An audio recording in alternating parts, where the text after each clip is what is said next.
We've got plenty to talk about on today's show, but I do want to get your pulse and get your opinion on this. Will Denver make the playoffs? As we look at the remaining schedule, they've got the Patriots, easy game, Chargers, easy game. If the Raiders are the best team remaining, it's very foreseeable that Denver wins 3 in a row. But if Denver plays like they did on Saturday night in just one of these 3 games, they're probably going to lose, and that's probably going to be it for their postseason aspirations.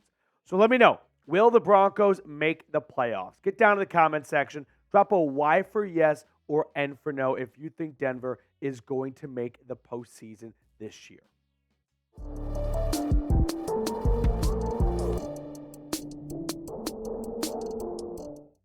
Welcome on in to the Broncos Breakdown by Chat Sports. Matthew Peterson here. And first up on today's show, we're going to look at an updated playoff picture, talk about some playoff odds, a bit of a rooting guide, all that good stuff.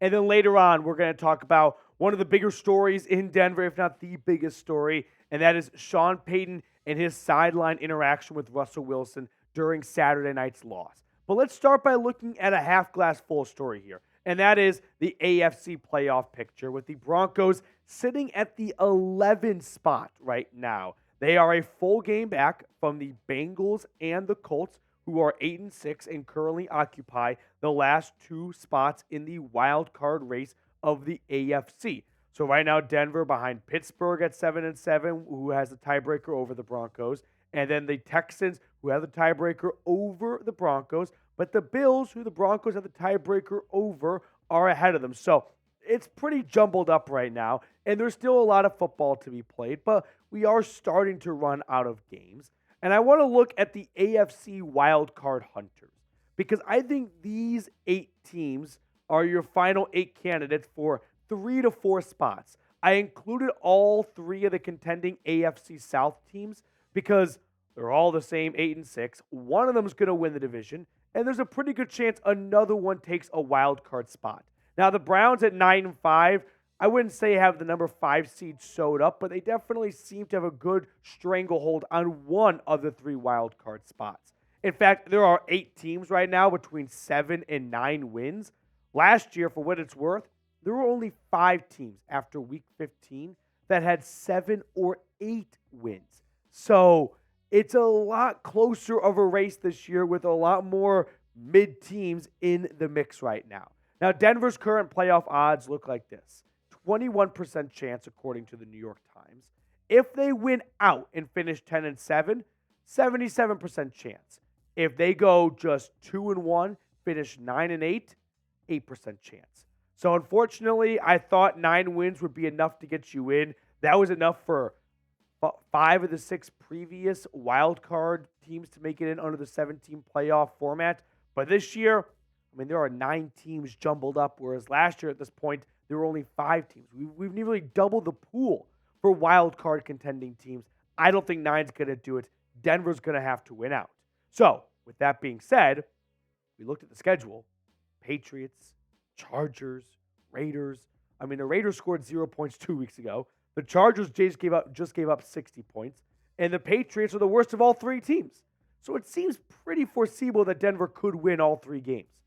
But Denver's offense has a week to figure out how to score points, how to get into a rhythm, how to have some sort of sustained and consistent offensive presence when the defense does not provide you takeaways.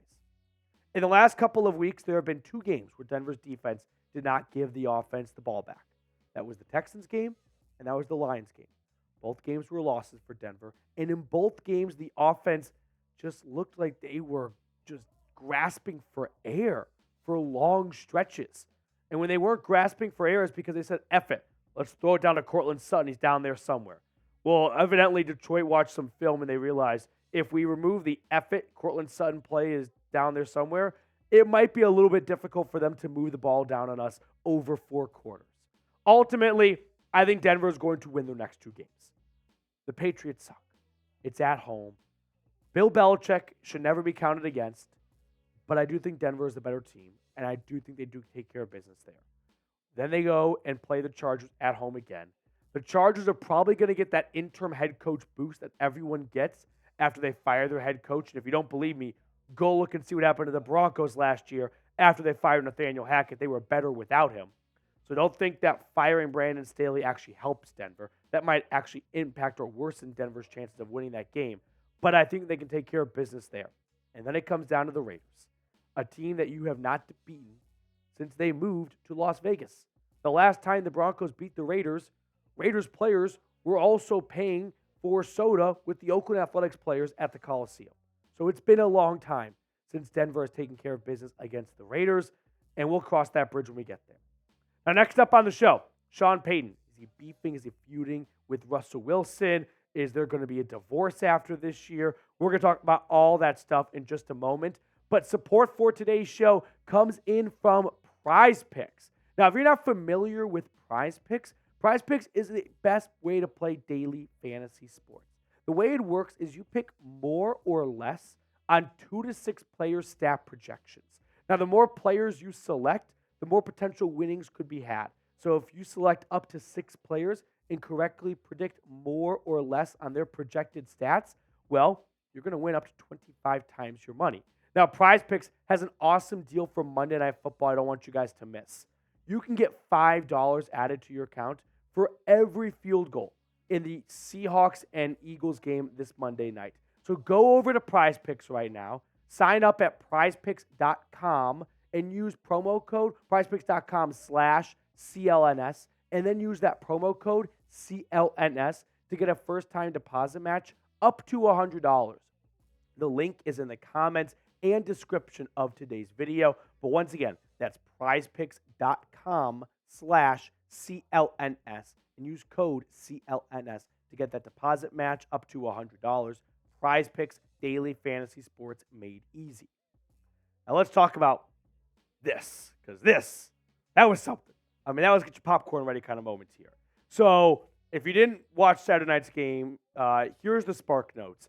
Denver was down 28-7 at the end of the third quarter. They had first, second, third, and fourth and goal, and they ultimately could not score a touchdown. It was because of 2 plays that ended at the 1-inch line, and then a offsides on Quinn Miners, which was not offsides, but whatever. That's for another video, and it resulted in Will Lutz kicking a chip shot field goal, and Denver went into the fourth quarter down 28-10 instead of 28-14, and maybe that changes things.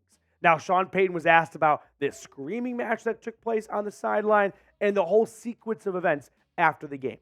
Let me share some of the quick answers he gave.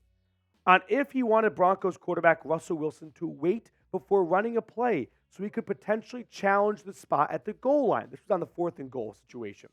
No, I said the frustrating part of the sequence was the next play to Burton where he scored.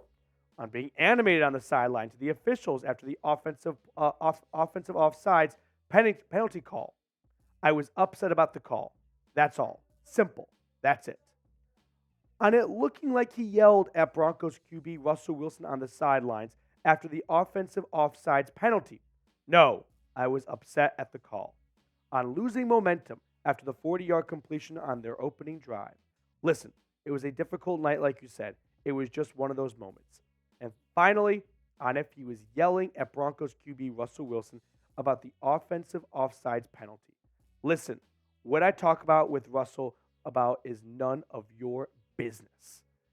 Drama! We have some tea in Denver. So, Sean Payton also added this later on when it comes to that sideline interaction, saying, nothing more to share. It's certainly in-game intensity, heat of the moment, all of those things, but nothing more to add. Listen, I don't have an issue with Sean Payton being fired up, being animated, being pissed off on the sideline while his team is trailing 28-10 in the fourth quarter when they are fighting for their playoff lives. I'd rather have that coach than a coach who's just milquetoast going, shucks, that's a bummer. No, I'd rather have the pissed off, fiery coach. But what were you so mad at Russell Wilson for? I mean, if you really go through those last 3 plays, he wasn't the carrier who was tackled just short of the goal line, Jaleel McLaughlin. He wasn't Javonte Williams getting stopped just short of the goal line. He wasn't offsides. That was Quinn Miners. And maybe I thought, okay, but what if Sean Payton called a play and Russell Wilson audibled? And he didn't like Russell Wilson calling an audible. Maybe I can see him getting mad at that. But the issue is that the Michael Burton play scored a touchdown. So I don't think he's mad about the play call in that moment. he said himself the only thing he's mad at is the penalty on Quinn Miners, which was a bad penalty. It's the NFL trying to water down offensive offsides on the offense after Kadarius Toney, who was blatantly offsides, whereas Quinn Miners had the front of his nose offsides. Cry me a river. Now, the Broncos and just Denver media in general has been up in arms over Sean Payton getting pissed off regarding the entire sequence and the way he handled and conducted himself on the sideline and just the overall Week 15 game plan. Sean Keeler from the Denver Post wrote a lengthy article about this, and he's not the only one who's pretty upset in the Denver media. He said, in hindsight, maybe there's a reason Payton didn't toss a red flag when he had multiple chances. He was too busy reaching for the white one. What a wordsmith Sean is. Well, here's the issue, Mr. Keeler. Let's run through the two plays that were close to being touchdowns. This was the first play that was close to being a touchdown, and Jaleel McLaughlin takes a 9-yard reception here. And I mean, the call on the field is he's short. Let's say Sean Payton challenges that. Does anyone actually think that that play is going to get overturned? No. Here's another angle of it. I don't see the NFL or the officiating turning around saying that is irrefutable evidence, touchdown. Okay, but what about the next time? Here's Javonte Williams. It's definitely close, but the call on the field was he was down. We've seen this movie a million times. If it's not definitive, they're not going to overturn it. Does that look definitive to anyone that without a doubt it's a touchdown, Trace? Does that look to, like, maybe if the call on the field was touchdown and the Lions challenged it, they might not have overturned it to be short, but the call on the field was he's short, and it looks really close and probably not going to get overturned. I mean, here's another angle from the backside. You can't really get a much better picture.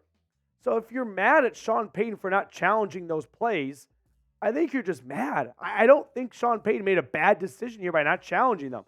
There's a very, very good chance Sean Payton just has one less timeout in the fourth quarter when he probably needed all 3 timeouts to have any chance of getting a stop to get the ball back. So I don't have much of an issue with Sean Payton not challenging those calls since, as we both just saw, didn't really look like either one was for sure a score.